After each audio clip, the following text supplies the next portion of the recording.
Good morning, everybody.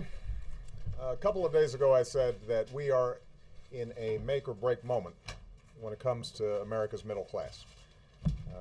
We either have a country where everybody fends for themselves, or we create a country where everybody does their fair share, everybody's got a fair chance, and we ensure that there's fair play out there. Now, to ensure fair play, one of the things that I talked about was the importance of making sure we implement financial reform, Wall Street reform that was passed last year. And a key component of that was making sure that we have a consumer watchdog in place who can police what mortgage brokers and payday lenders and other non-bank financial entities are able to do when it comes to consumers. This is a big deal. About 1 in 5 people use these kinds of mechanisms to finance everything from buying a house to cashing their checks. And we passed a law last year that said we need this consumer watchdog in place to make sure that people aren't taken advantage of. Now, we have nominated somebody, Richard Cordray, former Attorney General and Treasurer of Ohio, who everybody says is highly qualified. The majority of attorney generals, Republican and Democrat from across the country, have said this is somebody who can do the job with integrity, who has a tradition of being a bipartisan individual who looks out for the public interest and is ready to go. And he actually helped set up the Consumer Finance Protection Board. This morning, Senate Republicans blocked his nomination, refusing to let the Senate even go forward with an up or down vote on Mr. Cordray. And this makes absolutely no sense. Consumers across the country understand that part of the reason we got into the financial mess that we did was because regulators were not doing their jobs. People were not paying attention to what was happening in the housing market. People weren't paying attention to who was being taken advantage of. There were folks who were making a lot of money taking advantage of American consumers. This individual's job is to make sure that individual consumers are protected. Everybody from seniors to young people who are looking for student loans to members of our armed services who are probably more vulnerable than just about anybody when it comes to unscrupulous financial practices. There is no reason why Mr. Cordray should not be nominated and should not be confirmed by the Senate and should not be doing his job right away in order to carry out his mandate and his mission. So I just want to send a message to the Senate. We are not giving up on this. We are going to keep on going at it. We are not going to allow politics as usual on Capitol Hill to stand in the way of American consumers being protected by unscrupulous financial operators. And we're going to keep on pushing on this issue. Now, the second thing I want to make clear about is that with respect to the payroll tax, you guys have all seen our countdown clock behind us. This is about making sure that everybody is doing their fair share and that the middle class does not see their taxes go up by $1,000 in 23 days. And we've heard recently some intimations from the Senate Majority Leader and from the Speaker of the House, or the Senate Minority Leader and the Speaker of the House, that they think we should do a payroll tax, but the question is, what price will they extract from the president in order to get it done? And I just want to make clear, this is not about me. They shouldn't extend the payroll tax cut for me. They shouldn't extend unemployment insurance for me. This is for 160 million people who in 23 days are going to see their taxes go up if Congress doesn't act. This is for 5 million individuals who are out there looking for a job and can't find a job right now in a tough economy, who could end up not being able to pay their bills or keep their house if Congress doesn't act. So rather than trying to figure out what can they extract politically from me in order to get this thing done, what they need to do is be focused on what's good for the economy what's good for jobs and what's good for the American people. And I've made very clear, I do not expect Congress to go home unless the payroll tax cut is extended and unless unemployment insurance is extended. It would be wrong for families, but it would also be wrong for the economy as a whole. All right, with that, I'm going to take a couple questions. Ben.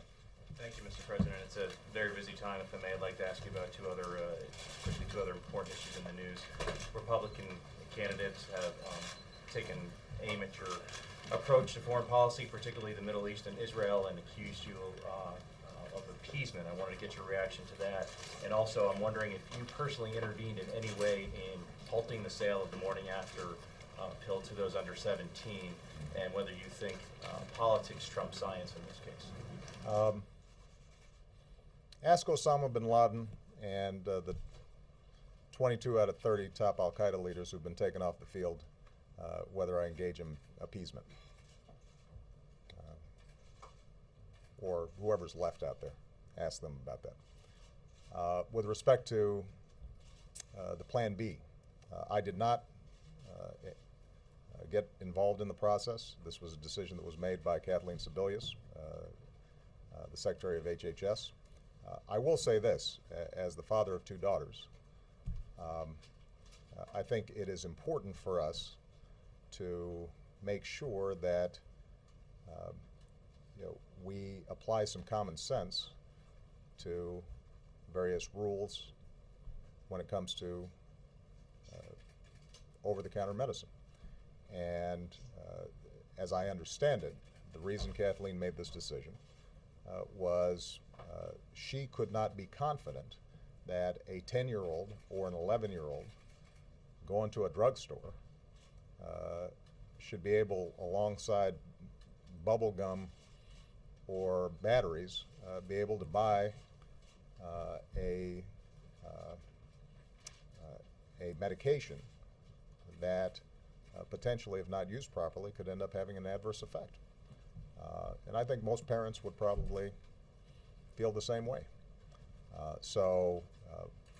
The expectation here is, I think it's very important to understand that for women, for those over 17, this continues to be something that you can go in and purchase from a drugstore.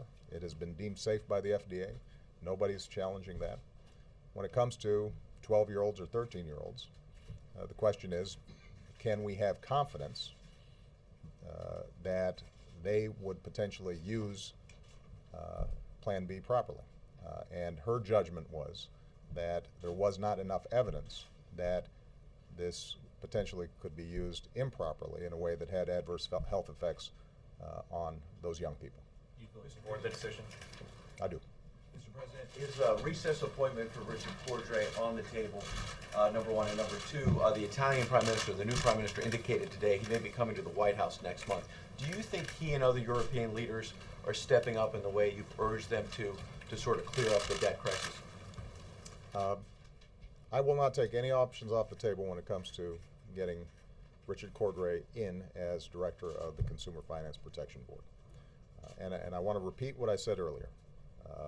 This is a law that was passed by Congress, that I signed into law, that is designed solely to protect American consumers. I don't think there's any consumer out there, I don't think there's any American out there who thinks that the reason we got into the big financial mess that we did was because of too much regulation of Wall Street or the financial services industry. I take it back. I'm sure there are some folks in the financial service industry who make that argument, although I'm not sure that they make it with a straight face.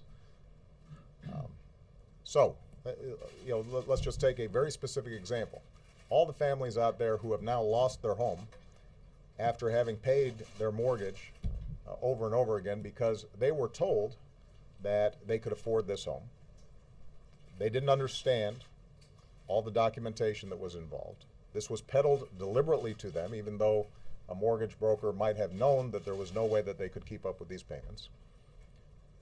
And now they're out on the street because nobody was making sure that there's fair play and fair dealing in the mortgage industry.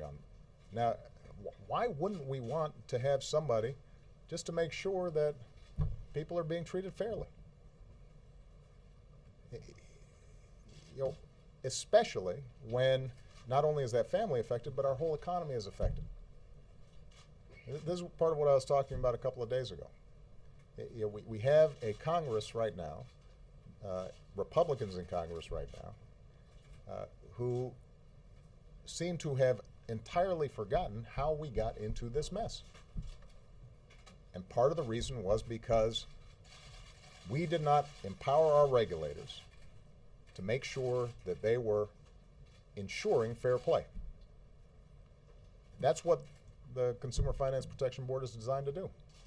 Yeah, we had Holly Petraeus, wife of General Petraeus, who's been working to make sure that our armed services personnel aren't taken advantage of. They get transferred to a base, and next thing they know, they're taking out loans that they think are a good deal, but it turns out that they're paying 100, 150, 200% interest rates. Why wouldn't we want somebody in place to make sure that doesn't happen? It doesn't make any sense. So the bottom line is, you asked about the recess appointment. We're going to look at all our options. My hope and expectation is that the Republicans who blocked this nomination come to their senses. And I know that some of them have made an argument, well, we just want to sort of make some modifications in the law. Well, they're free to introduce a bill and get that passed. But part of what's happened over on Capitol Hill, not just on this issue, but on every issue, is they will hold up nominations. Well-qualified judges aren't getting a vote. I've got assistant secretaries to the Treasury who get held up for no reason, just because they're trying to see if they can use that to reverse some sort of law that's already been passed. And that's part of what gets the American people so frustrated, because they don't feel like this thing is on the level. European debt crisis, do you have any sense? On the European debt crisis. I am obviously very concerned about what's happening in Europe. I've expressed those concerns repeatedly to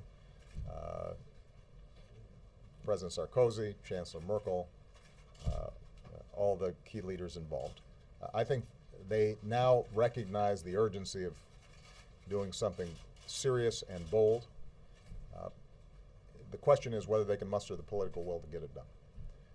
Look, Europe is wealthy enough that there's no reason why they can't solve this problem. It's not as if we're talking about some impoverished country that doesn't have any resources and is being buffeted by the world markets, and they need to come hat in hand and get help. This is Europe with some of the wealthiest countries on earth, collectively one of the largest markets on earth, if not the largest. And so if they muster the political will, they have the capacity to settle markets down, make sure that they are acting responsibly, and that governments like Italy are able to finance their debt. And I think that Chancellor Merkel has made some progress with other European leaders in trying to move towards a fiscal compact where everybody's playing by the same rules and nobody's acting irresponsibly. I think that's all for the good, but there's a short-term crisis that has to be resolved to make sure that markets have confidence that Europe stands behind the euro.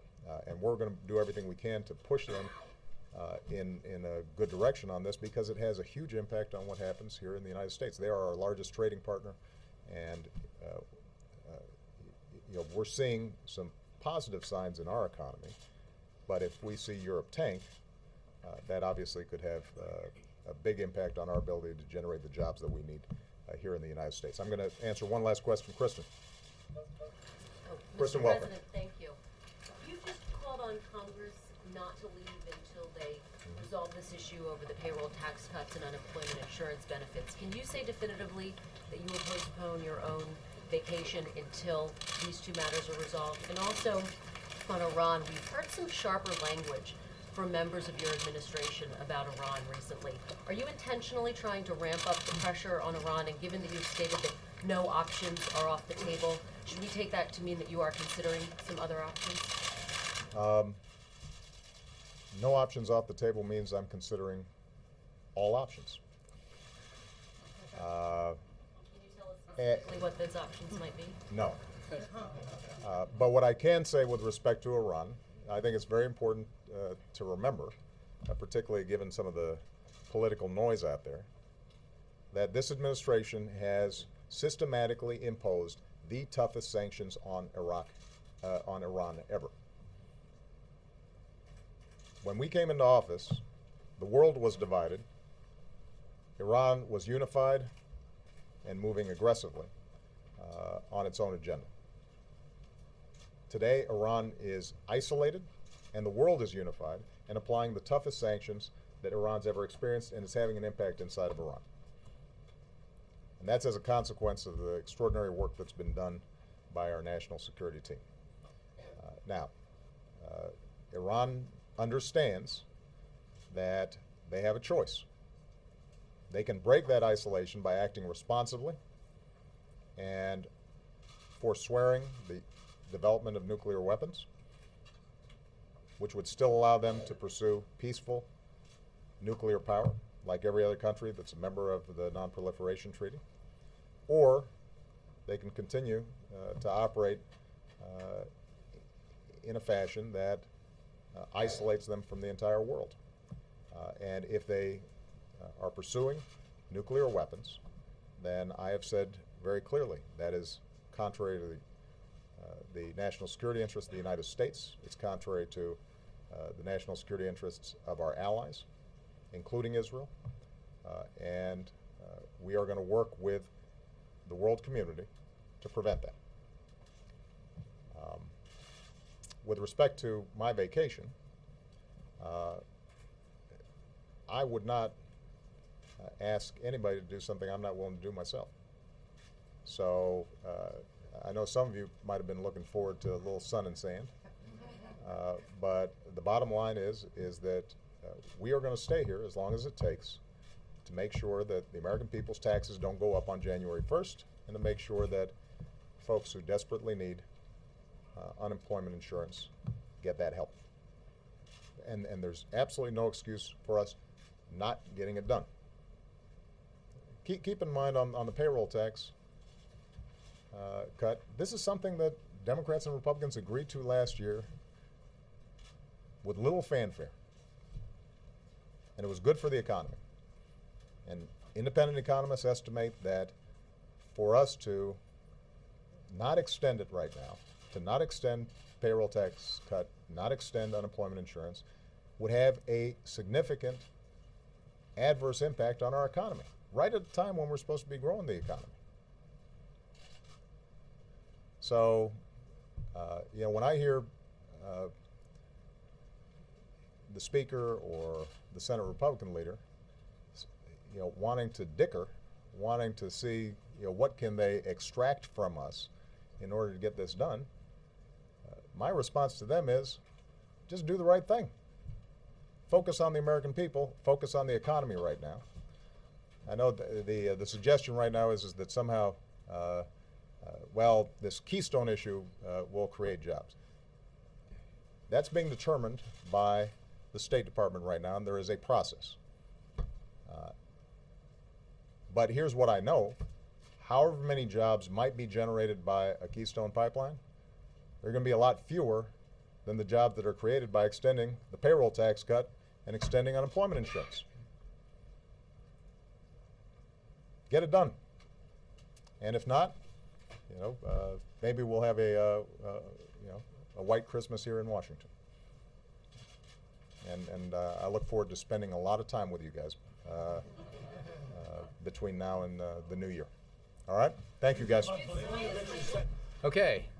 I will engage in what I trust will be a brief briefing. I don't have any announcements. I think we put out a trip next week, correct, to Fort Bragg, and the President looks forward to that visit. Even more than he looks forward to spending a lot of time with you as we get closer and closer to Christmas. Questions? Share the well. Share the well. Reuters. Can I ask about Russia? Yes, Prime please. Minister Putin today was accusing the U.S. of interference in Russian affairs. I wondered what your response was to that, and where concerns about the parliamentary elections leave the reset of U.S.-Russian relations. Well, Secretary Clinton spoke to this issue in Brussels today. The United States and Russia have many common interests, as you've heard me discuss, and this administration has sought to develop and nurture those interests. Through engagement with the Russian government, we have advanced several of our top security and economic interests. We will continue to seek opportunities for cooperation with Russia based on mutual respect and those common interests. At the same time, we have sought to deepen our engagement with Russian society and to promote universal values. When rights are violated in Russia or in any other country, we speak out. We are going to continue to pursue both tracks of engagement in the promotion of our interests and our values. I'll go on to say that we are encouraged by President Medvedev's commitment to have the Central Election Commission investigate all election violations, and we welcome his acknowledgement that the demonstrations in Moscow and other cities are part of the democratic process. Yes? Specifically, would the administration be willing to compromise on as it relates to the appointment? Well, I don't think the president indicated any efforts to compromise. I think he made a very compelling case for why a law that was debated, negotiated, and passed successfully through Congress and was signed into law by this president should be implemented. As I think I said in response to Ed's question, if there are the members of Congress in the Senate and the House who have a problem with the bill, with the law as it is, and want to change it, submit a bill. Don't block it through parliamentary tactics, the implementation of the law of the land. Because who loses? Not the non-financial, or rather non-bank financial institutions, the oversight of which is being held up because of the Senate Republican filibuster. The people who lose are the American consumers, who engage with those non-bank financial institutions all the time, payday lenders and mortgage service providers, student loan companies, veterans. So they ought to do the right thing for American consumers. Don't do it for the president. We're not naive enough to believe that whether it's a payroll tax cut or a confirmation, they would do it for that reason, but they ought to do it because their constituents are demanding it. Brianna. On Plan B, there are some critics in your own party who say that science lost to politics. Did this have anything to do with politics? I think the decision was Secretary Sebelius' decision. The President, as you heard, supports that decision, and I think he gave pretty compelling reasons for why he supports the decision, both as president and as a father. And then, to the question of politics with regards to this or anything else, I covered politics for a long time, and I can't figure out what the right. There are politics in every issue, and there's an upside and a downside to every issue, and usually it's hard to know in advance how these things will play out politically, which is just another reason why decisions like these ought to be made on the merits, and that's what Secretary Sebelius did. He framed it in terms of 11 and 13-year-old girls. Mm-hmm. The cutoff is not 13, it's 17. The current cutoff is right. In terms of 16-year-old, 15-year-old girls, who studies show, many of whom are sexually active and would actually have more use for the morning after pill, he didn't talk about it in those terms. No, he didn't, but the decision that the Secretary made was to say yes to or say no to the allowing of any girl of any age, or younger girls included, not just 16-year-olds, but it would have resulted in allowing, as the president said, somebody to buy it along with batteries and bubble gum. So a 9, 10, 11-year-old. That was the decision that Secretary Sebelius faced. Bill. President, have any reaction to the stiff sentence handed down to former Governor Blagojevich? I have not heard him discuss that, so I know he didn't respond to your question, so I don't know if he has a reaction. Can I ask why you think, I mean, the president comes in, makes what he believes is a compelling case that Republicans are blocking this person who would really help middle-class Americans, right? You believe it too, Ed. Come on. Of course I believe it as well. In all seriousness, why is it not breaking through then? Let's forget about the Republican leadership, people like Senator McConnell who have been opposed to the president on a lot of things. Susan Collins, you're targeting her in a way by reaching out to the media in Maine. You've made this big PR blitz all week, what you've billed as like, we're really going to pressure people on the fence on this. And people like Susan Collins have heard the president's case and they just say, no, I don't agree. Well, you make a good point that this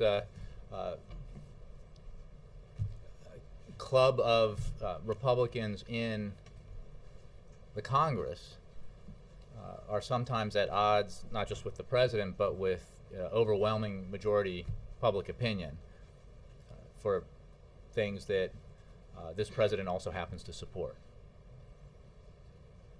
So I think that if there were a referendum or plebiscite in Maine, I feel pretty confident that Democrats, Independents, and Republicans would support the confirmation of a consumer watchdog whose job it is to look out in Washington for their interests in their dealings with financial institutions. As the president said, there's this amnesia about what happened just a few years ago and how it happened and who got left holding the bag. So, that's a discussion that maybe you or your colleagues should have with Senator Collins or the other senators who unfortunately did not do the right thing today. But we hope, given the opportunity, they'll do the right thing on another day. But doesn't it say something about his use of the bully pulpit, that he's trying this and it's not working with people in the middle? We live in a challenging political environment. There's no question. But in the end, everyone here, the president, vice president, and every member of Congress, answers to their constituents. And on every measure of the American Jobs Act, and including the payroll tax cut extension and expansion, there is overwhelming public support, Democratic, Independent, Republican support. And referring to the payroll tax cut extension, I just, we may be here through Christmas, but it would take an awful lot of chutzpah, as well as perhaps political courage, to go home if you're a senator or a congressman and answer the question, why did you vote to raise my taxes on January 1st? Ben, you thought better of it. I'm amending my remarks, yeah, based on what you said there. I was thinking about the payroll tax. The president said yesterday that if it comes to him attached with extraneous issues not related to making sure that American people's taxes don't go up, it's not something he's going to accept. I'm just trying to get clarity on that. He would accept it if it's attached to issues like unemployment insurance and the doc fix, right? Things you want. Well, I think that extraneous is something you know when you see. And clearly, unemployment insurance is very much an element of the same kind of proposal that payroll tax cut extension and expansion is, and it goes directly to assisting Americans make ends meet, and it has extremely positive impacts on the economy, on economic growth and job creation. The Keystone Project is being reviewed in a process that was established through many decades of precedent at the State Department. It is being reviewed in a way that allows and has allowed for substantial public comment as well as input from agencies across the government. And it is being reviewed in a way that takes into consideration the criteria that you've heard the President himself lay out as the most important criteria to be considered. That process needs to be allowed to be pursued. And the State Department has said that that would take a certain amount of time, and that's what should happen. It should not be, as the President said, a situation where leaders in Congress, Republican leaders in Congress, should be bargaining on, for political priorities in exchange for giving this president the payroll tax cut. Whatever happened to Republicans being for tax cuts? Is it because this one goes to 160 million Americans, middle class working Americans, that they're ambivalent or they're willing to oppose it if they don't get some political scalp? Is it because President Obama supports it or Democrats support it? It's confusing to me, and I think it's confusing to a lot of people, and based on the data I've seen, it's confusing to a lot of Americans. So no extraneous attachments. Would that cover, for example, some of these environmental issues besides Keystone that Republicans are pushing? Would that be extraneous? Besides Keystone, again, I think it's likely that something like that would be extraneous. I don't want to negotiate from here. Keystone is clearly extraneous. Laura. Thanks. You've said that it was Kathleen Sebelius' decision on Plan B. Mm-hmm. We also heard the president's views on the subject. Did he or anybody else in the White House communicate his views to her before she made the decision? It is certainly, broadly speaking, I don't know with regard to this specific issue, but it's broadly the case that there is communication between agencies and the White House on matters like these and decisions that are made at those agencies like the Department of Health and Human Services or other departments. But in this case, as the President said, he had no involvement in the process. He supports the decision, and it was very much Kathleen Sebelius' decision. Did anybody, I understand you're saying it was her decision, but there are lots of ways that you can come to a decision. If I could just finish the question. You can come to a decision, for instance, after speaking with somebody at the White House who advises that for any number of reasons, this is something that the White House would prefer. And putting the President himself aside, did anybody in the White House communicate that to... The implication in your question is that Kathleen Sebelius doesn't support this decision. I think you ought to ask her, because she does, and she made it. There is communication between the White House and agencies in a decision-making process like this, but the decision is made by the Secretary in this case, and it was made by Secretary Sebelius. The President had no involvement in that, as he just said, and this was her decision, and I think she put out a statement explaining it. The President supports it. Been in Washington a while, long enough to see cabinet secretaries make decisions that they don't personally agree with. I don't know what is in the mind of Kathleen Sebelius. I'm just asking whether there was any influence on the part of the White House staff in her coming to that conclusion. No. Again, there was communication, but the implication of your question is that influence to get her to change her mind. This was her decision. She made it, and she clearly supports it as articulated in her statement. Yes, Peter. Jay, the chairman of the House Judiciary Committee this morning said he wants to see work product from Elena Kagan in a period before it became clear that she was under consideration for the Supreme Court. Does the President support, is there any reason the President feels that those documents should not be turned over in that 2-month time frame? And does he feel that she retains her impartiality in the healthcare case? Justice Kagan was confirmed bipartisan support to the Supreme Court. Went through the usual thorough confirmation process. I would point you to the statement by President Bush's former Attorney General on this matter and his views on whether or not there's an issue here. We agree with him. Yes, John Custer. I have another Plan B question, but this is a fiscal one. To follow up on what the President said earlier regarding the Eurozone, Does the administration have a plan B to protect the U.S. economy if its European leaders do not reach an agreement, a debt agreement tomorrow in Brussels, especially now that S&P is threatening to downgrade all of Europe?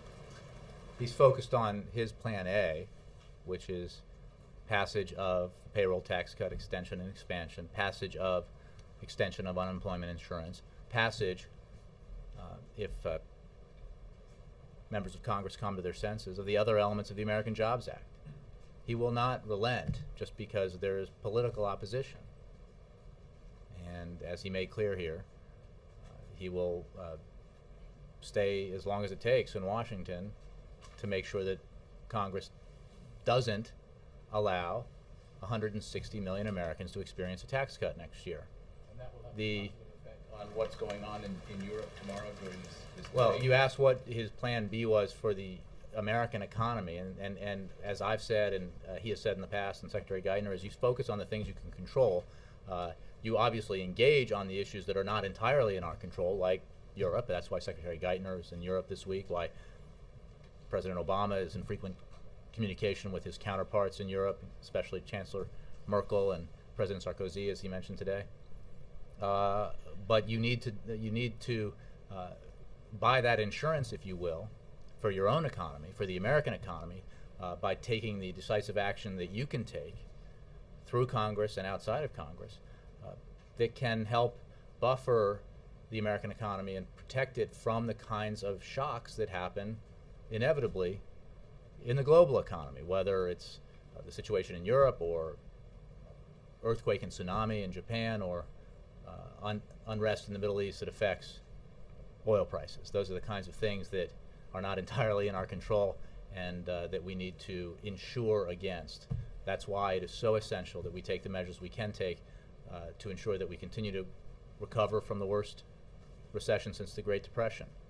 That's why we need to put $1,550 in the pockets of the average American family next year, and why we need to make sure that those 5 million folks who are looking for work continue to get the kind of assistance they need. Lady, all the way in back, yeah. Yeah, leaders in Pakistan have been talking about new terms of engagement with the U.S. Have they given you any indication of what these new terms of engagement with the U.S. is going to be, and how is it going to be different from the present one? Not that I'm aware of, but as you know, we have regular contacts with the Pakistani government, but I don't have any new information on those consultations. Okay. The Senate Democrats' plan would charge higher fees to lenders by Fannie and Freddie, which would eventually lead to higher interest rates for borrowers. So wouldn't that eventually come down to hurting the middle class in the end? And then also, I wondered if you had any reaction to Governor Perry's ad vowing to end Obama's war on religion. I don't have any reaction on what sounds like. Well, I don't have any reaction. And It's quite a reaction here. as for the Senate Democratic bill, you mean the new payroll tax cut bill? We support it. The president's put forward his preferred pay-fors. Senate Democrats have come forward with alternative pay-fors now twice, and we support those measures. I don't have anything specific for you on that. I mean, this administration has made clear its views on winding down, or is that the correct language, on reforming Fannie Mae and Freddie Mac. So I just don't have a lot of specifics with regards to that provision for you. It would end up eventually hitting the middle class. Well, again, I think that's in a vacuum perhaps, but there are a lot of other moving pieces with regards to those institutions. Yes. Do you have any And then reaction? Scott. Go ahead. No, you first. Sorry, Jennifer. Do you have any reaction to Mitt Romney specifically calling out the president's vacation as evidence of his lack of hands-on? That the only thing he's hands-on with is his golf club, and that that if he were president, he would take a much shorter vacation, which seems to kind of be what's likely to happen considering what's happening on the Hill. But still, this attack coming from Mitt Romney. I would just refer you to what the president said about the possibility of a holiday vacation for him, and the, I guess, increasing likelihood that it will be shorter than anticipated, because he is absolutely committed to working with Congress, as well as perhaps forcing Congress to stay here to get the absolutely necessary work it needs to get done.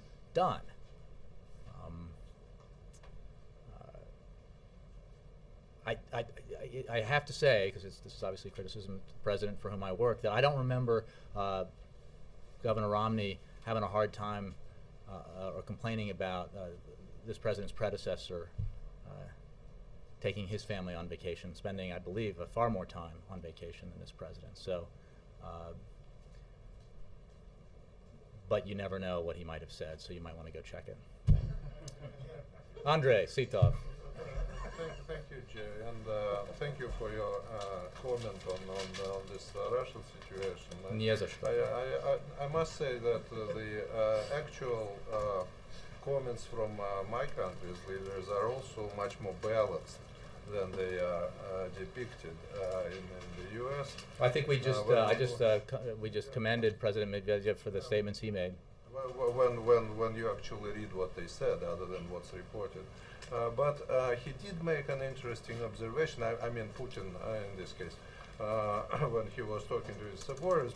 He was responding to questions, and many of those questions were about, see, the Americans keep trying to influence our internal politics, keep spending money on it, which is true, because I asked Mark Toner the other day at the State Department. He gave me a figure of $9 million that the U.S. spent on supporting the process of elections. We support democracy. Right. And Putin actually said that it's much higher than that. It's hundreds of millions. So I don't know where he gets that figure, but it doesn't strike me as impossible either.